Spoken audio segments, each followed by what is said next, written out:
Hello everyone, Cap here, and welcome back to some more Mechabellum. I am back from my vacation, and I need to catch up on a couple of replays that were submitted to me. And the first one here is between Sacco and Manitou. So Sacco is back to playing the game at the very least. He did stop streaming, unfortunately, and I think that is pretty much definite. But at least he's playing the game again, which is awesome. Because Sacco is one of the very best players in the world and also always very fun to spectate.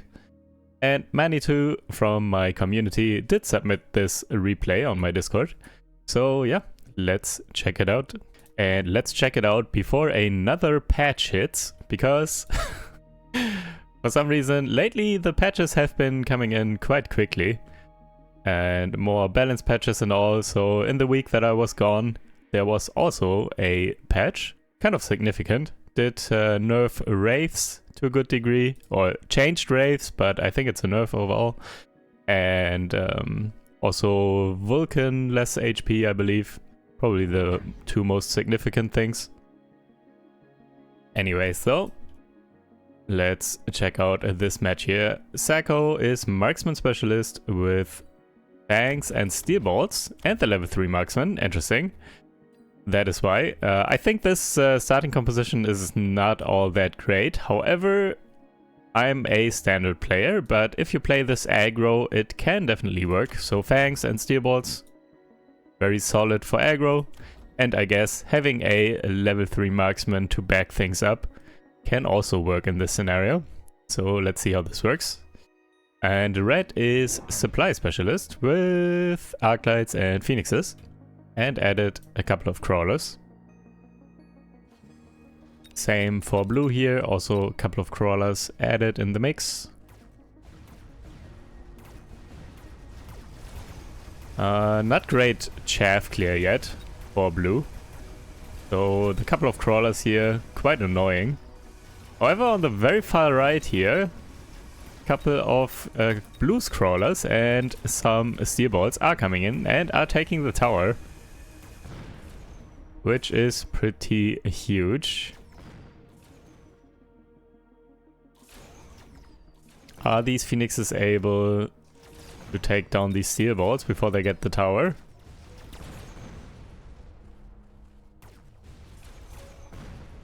Oh, it's close. Nope. Rip. Alright. So much for this, probably. Ah, crawlers, hero crawlers, take down the orange boy? Probably not. Nope. Okay.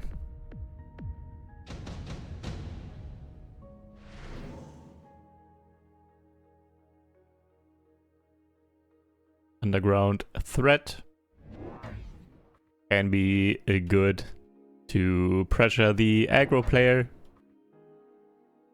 Getting some cheap tower debuffs to not let this aggro spiral out of control and deny some XP this turn maybe by winning the round convincingly because of the tower debuffs.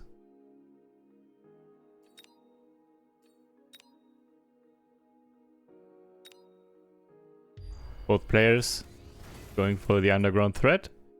Interesting. Oh no, that's red here actually. Oh, interesting positioning.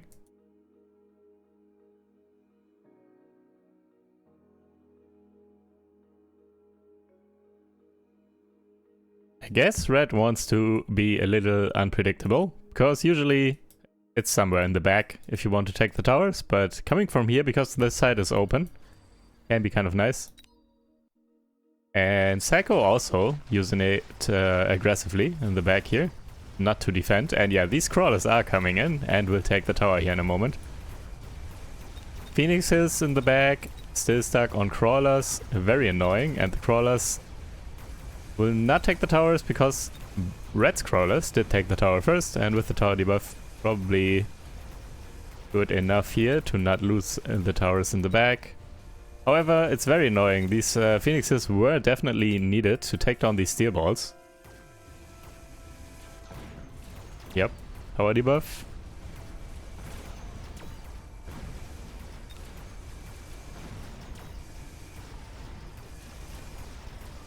And one pack of the steel balls already did get a level and was leveled, by the way. Which is quite huge for steel ball aggro. Getting the levels early. Oh, what? There was still like one crawler or something. 2 crawlers. Did work on that tower for the entire round and were finally able to get it down.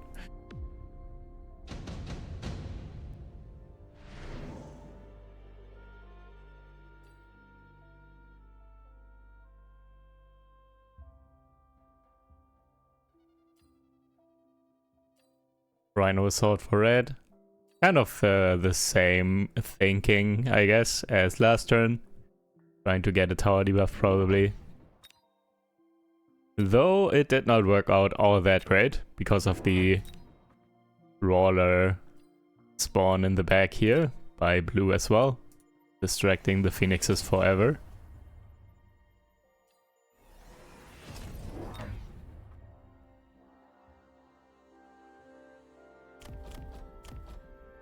Red working on a lot of chaff.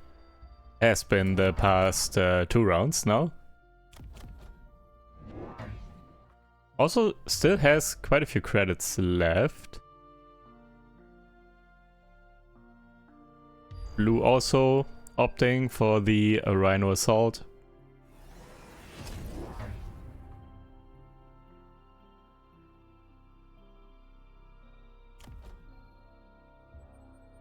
And blue is fortifying this tower. However, the Rhino is closer to the right, so it will run here. Good positioning by red. Picking this tower.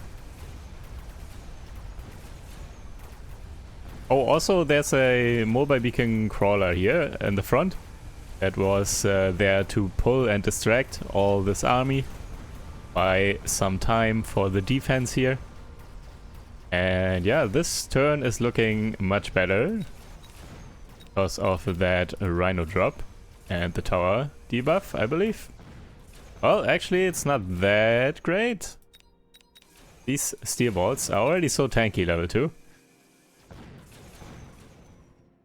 Never mind. I thought it was looking better on the right side for a moment. But it is still a very close round. Tower debuff running out just in time. Phoenix is trading. These steel balls. I don't know why that is, but steel balls always go for the towers. I feel like steel balls have some programmed tower targeting or something. It's so I see that so often. I mean, this time it made sense and all, but I see it so often that like one steel ball of the pack splits up and runs away and goes for a tower, while all the other steel balls fight the normal fight against other units. But one hero steel ball oftentimes splits off and takes a tower. So annoying. Top supply specialist for both players. Round 4. Yeah, round 4 you usually see both players picking that. Makes sense. Both players also very healthy still. Not a ton of damage did come in just yet. Mobile beacon crawler, this time to the left. An Arclight here to take down some chaff. Getting placed in the flank on the left.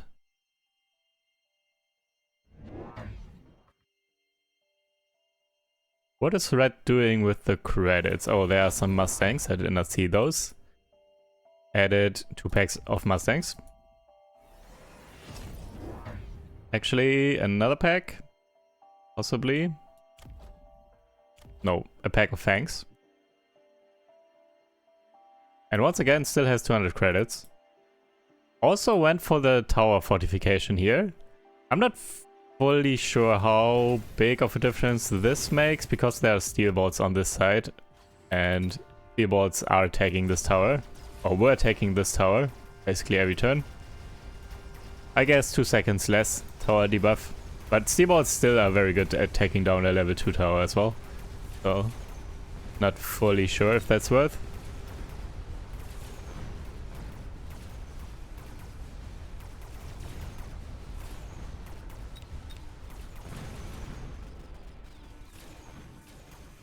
Power now going down on the right.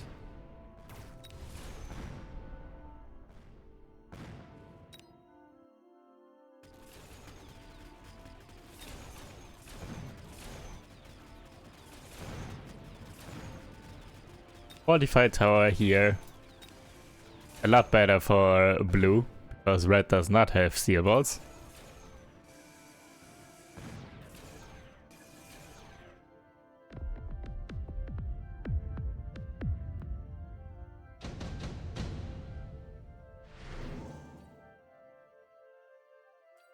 Tank production line for red. Let's see what type of giant red is opting for to equip this on.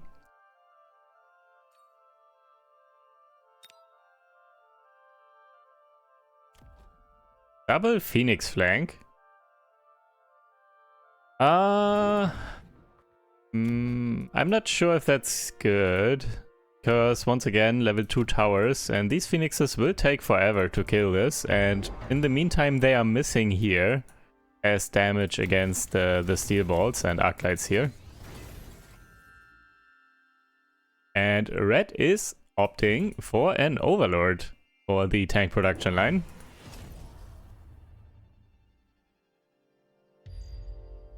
Also oil coming down, smoke coming down. Blue did pick the smoke. But there's a bubble here. So not a ton of the smoke will actually come down.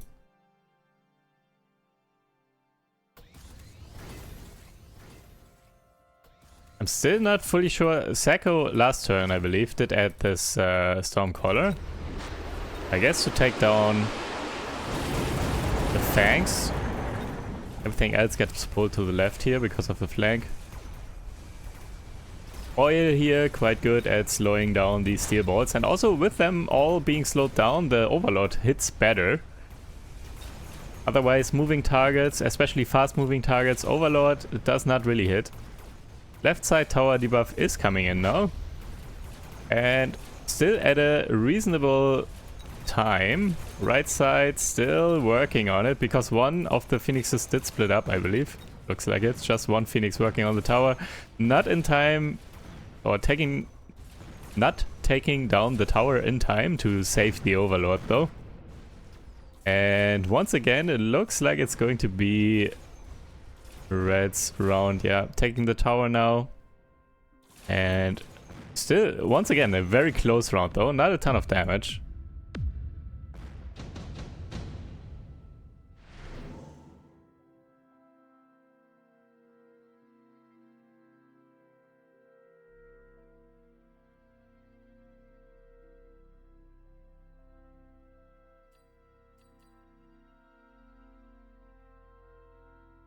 Orbital Javelin for red.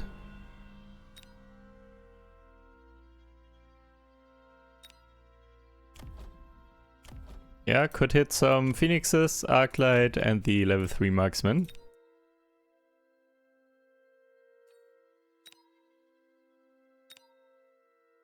Especially, yeah, taking down the Marksman and Phoenixes will definitely help out this Overlord here.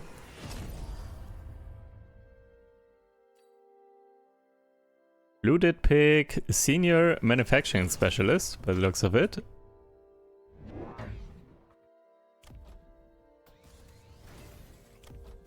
And did pick up 2 packs of Mustangs with range. Help with the chaff clear, but also help against Overlords and against potential Mothership. You always need to be ready for that when your opponent is going Overlords.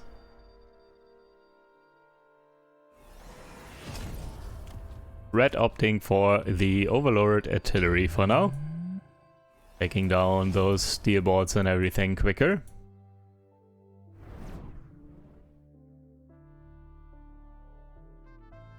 Interesting. Mobile beaconing these phoenixes here in the back.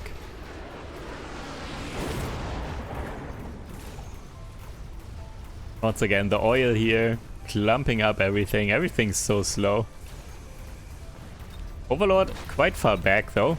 Took a while to get in. To actually deal the damage. However, once it actually attacks, these steel balls are going down very quickly. And yeah, one Phoenix was hit here on the right by the Javelin, as well as the level 3 marksman. So less anti-air here, and these Overlords are now, yeah, this one is staying alive as well. Nice, good round for red here.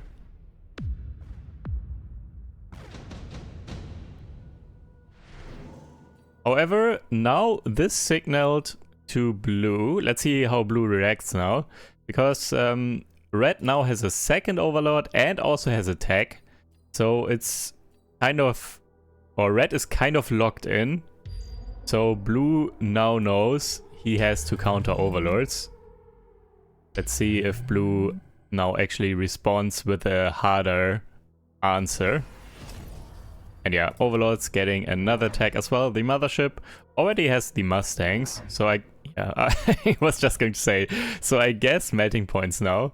Mustang melting point would be probably the perfect answer more or less here to these Overlords. Mustangs taking down Chaff and especially the Wasps. And melting points can just take down the Overlords.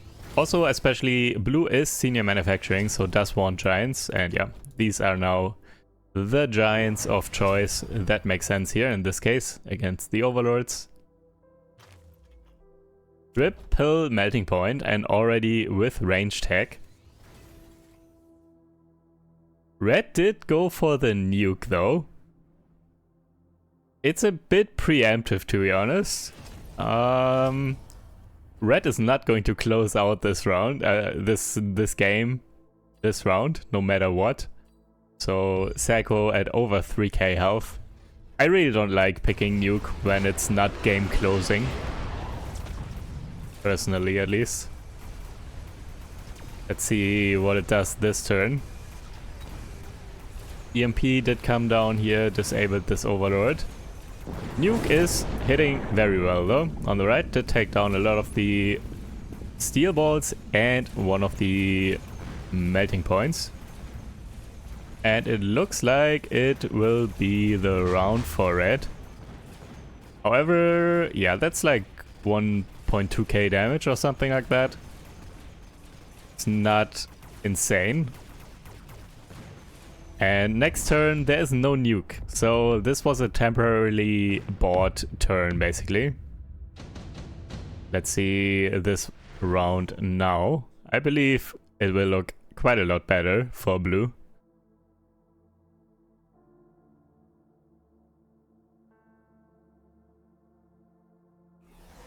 Photon for blue. Also getting temp range, temp speed. It's round 8 and any moment now it could be the last round. Also did take a credit, I was going to say. Why is there no animation? There used to be a red glow here on this tower. I don't know why it's not showing.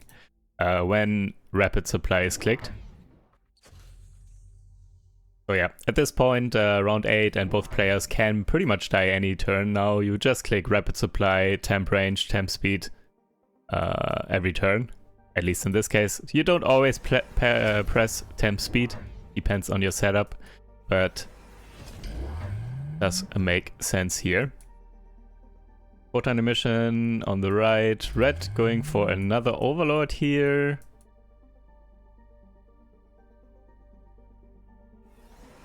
Oh, another, okay, 2 more Overlords and one is in the flank over here. Ooh, yeah, that's going to be good.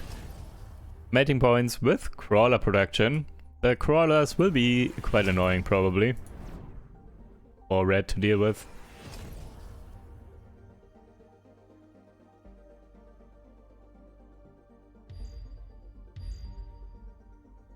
Especially the second spawn. So the first spawn, there's still the arc lights and everything, but the second spawn, there might be less chaff clear, and then the crawlers are going to be very annoying for the Overlords. Will be very distracting, I believe.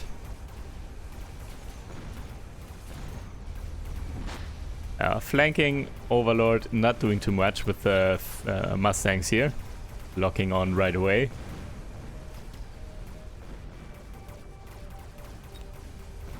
And this matting point is going down, the others not yet, and they did spawn more crawlers now. And yeah, these overlords are now targeting the crawlers and are getting taken down, so that's what I was talking about. The second spawn of the matting points with crawler production is usually the important one. This overlord with nano repair kit is still holding out, but there are quite a few mustangs left, as well as 2 matting points, so also smart. No, never mind. I thought the matting point was locked on to the overlord already. And this is actually kind of annoying. The mustangs are stuck on the tower, and the matting points had to clear out the wasps themselves, but it's fine.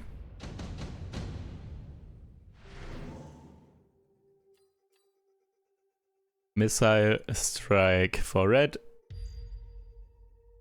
And missile device specialist for blue. Yeah, putting down... I think one is 15k now, right? Yeah. So this one is not going to die though.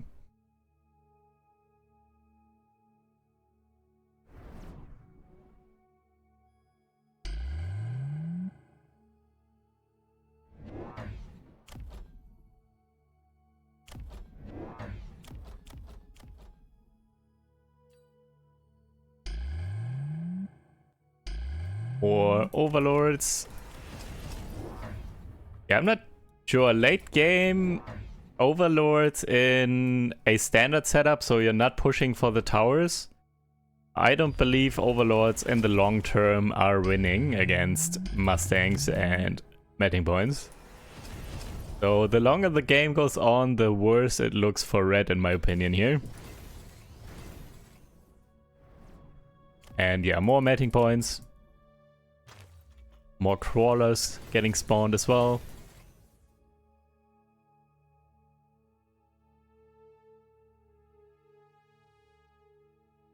Oil coming down again, smoke coming down again.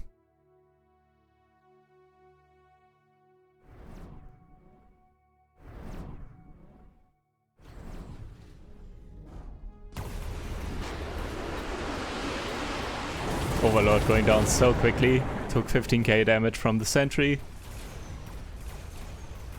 And yeah, wasps are just getting slaughtered. There was a Vulcan added here with some incendiary to help deal with the crawlers, I guess, but not sure that's going to be enough. Especially it's also only on one side. Left side, mustangs and melting points. Just melting overlords and wasps.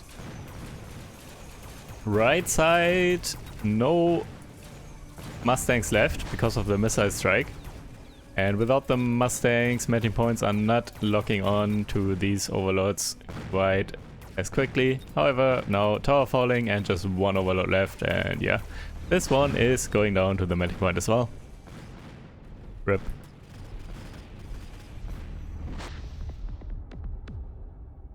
GG's. Good game though. Good game. Interesting. Yeah, I'm not the biggest fan of overlords in standard.